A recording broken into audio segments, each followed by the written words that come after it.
You spend a lot of time in this book talking about your family's history in America, and I was surprised to learn that you are the skin of Polish immigrants who came here in the 19th century, ended up in Texas to work in the agriculture business there. It was a poor family.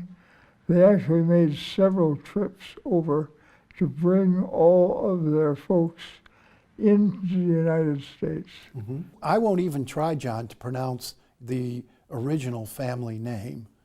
Well, it's not that hard. It's Dingell.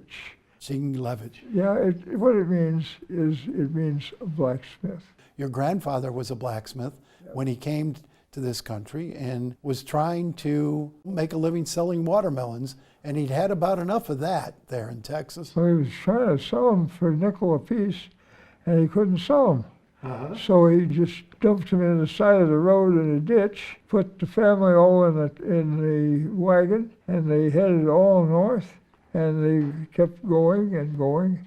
Your dad's family came here, your dad grew up here, basically came up from the streets, ended up as a printer at the Detroit Free Press, came down with a very terrible disease. They called it consumption then. It's tuberculosis today. Went to Colorado to recuperate, got his start in politics out there, but then came back to the Detroit, ended up in the Congress, and spent 20 years there. He was a guy who actually led the country, and Social Security, most of the titles. He was a New Dealer, right? New Deal, and he brought that into being. But you grew up in the House, John. You started as a page in the Congress when you were 11 years old. Yes. When you were 15, you were in the House chambers the day after the bombing of Pearl Harbor. Franklin Roosevelt stood up before the Congress and gave his Day of Infamy speech. Yes, he did. You remember that like it was yesterday. I do, because everybody knew that it was something very important to the future history of the world. You got the call when you were 29 years old that your father had died while serving in Congress. You entered the Congress right at the height of the civil rights struggle. And what you say in this book, the vote you're most proud of in Congress was your vote in favor of the Civil Rights Act. But it wasn't a popular vote here in your district. It was a very unpopular vote. It was a hard vote. It was not easy.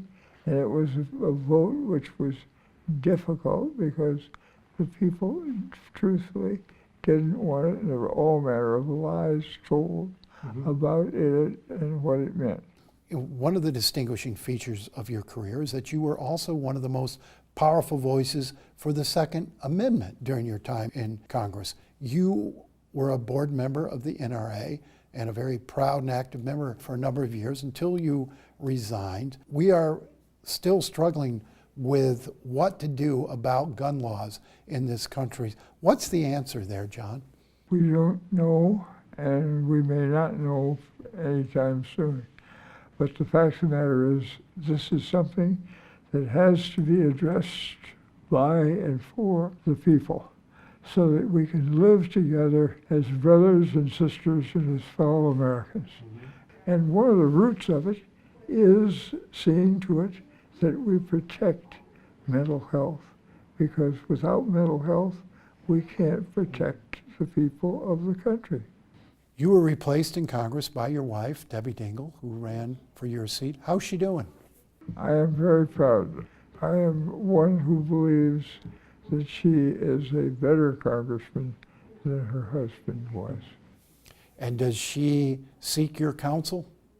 Once in a while, yes. And once in a while, she rejects it. Congresswoman Debbie Dingell.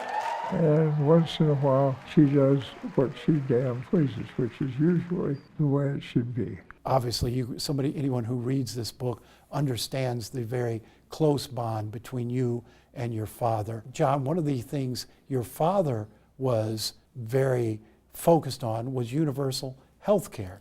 And you introduced his bill his bill didn't get passed while he was in Congress, but you reintroduced it at the start of every new congressional term while you were in Congress. And we're going to sign this bill. A version of it finally passed with the Affordable Care Act under President Barack Obama. What was that moment like for you? You were the presiding officer that day of the House and sat beside the president as he signed the bill. What was that moment like for you?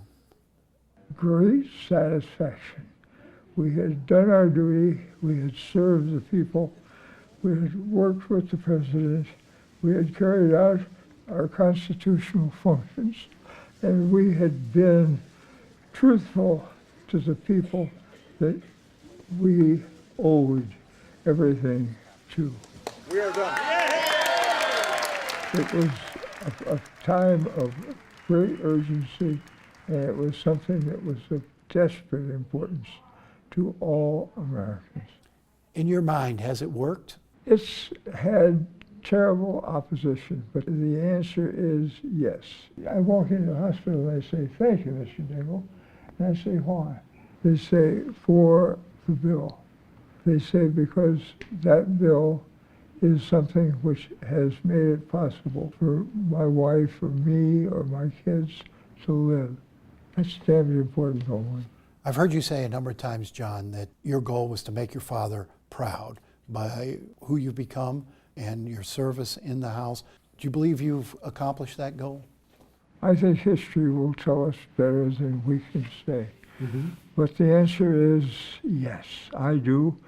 And I think that it will show us more and more as time passes. Now, is anybody going to remember the name Dingell? Probably not.